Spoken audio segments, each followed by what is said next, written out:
Well, Coach, you said after the last tournament you were considering some lineup changes. What did you decide heading into the Colorado Invitational coming up?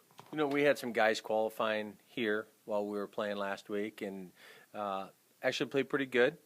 Jackson Foth is a freshman. He's going to get in the lineup this week, and I'm bringing Alex Gudishaw back in. He played at Air Force and sit out last week. So we're going to change it up a little bit. Bryce Brown and Riley Haas are not traveling this week. The three guys that are coming back, Chris, Stan, Dylan, they all had pretty solid tournaments. Could you comment about the development they made from week 1 to week 2, and what do you expect for them in their third tournament now? You know, I think Chris played solid, and actually all three of them played pretty solid this week.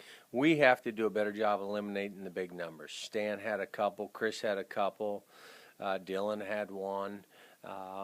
And, you know, that happens, but, you know, I just think they're good enough players if they can eliminate. Chris finished 13th. I mean, he eliminates a couple of his big numbers. He's top 5 easily. So, saw progress. They're doing a better job of finishing their rounds, especially when they're playing well.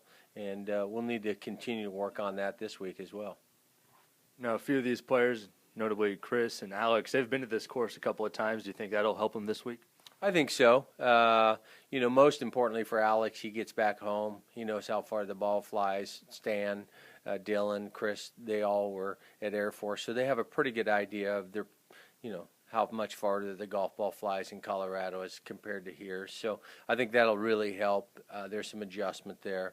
The greens are not near as severe as they are at Air Force, so I think they'll putt better out there as well. And I was really happy for Stan. He putted much better this week than he did at Air Force. Made a couple changes and adjustments, but you know, I think he's starting to get his confidence back a little bit with his putting, which I think that goes a long ways.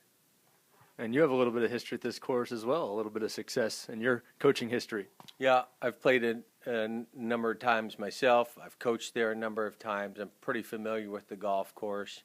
You know, it's one where you just can't make any silly mistakes. Not a lot of water, not a lot of trouble, but when there is water, when there is trouble, you have to stay out of it. And if you can do that, there's a lot of birdie opportunities. I'm sure the course will be playing a little faster this fall.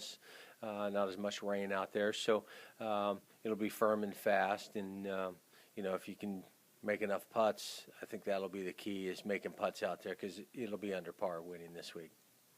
You were able to get a top 10 as a team in the last tournament. How have you looked at the tournament field this week, and where do you think you stack up? What are you hoping to see on the team leaderboard at the end of the week? You know, I really don't look at who's in the field as much to who I'm taking. And our big focus this fall is we need to get better collectively. And I think, you know, the guys we're taking, I think a couple of them have stayed home this week. And, you know, Jackson, this is his first time out. You know, I'm sure he'll be nervous that first round, but hopefully we can get him settled in there and throw up a couple good numbers for us. But I'm looking for improvement again. You know, if we just eliminate the big numbers, I think that would be a huge improvement, because we're making enough birdies, and I think we're swinging the golf club pretty well. We just need to eliminate a couple mental mistakes out there, and we can certainly move up quite a bit.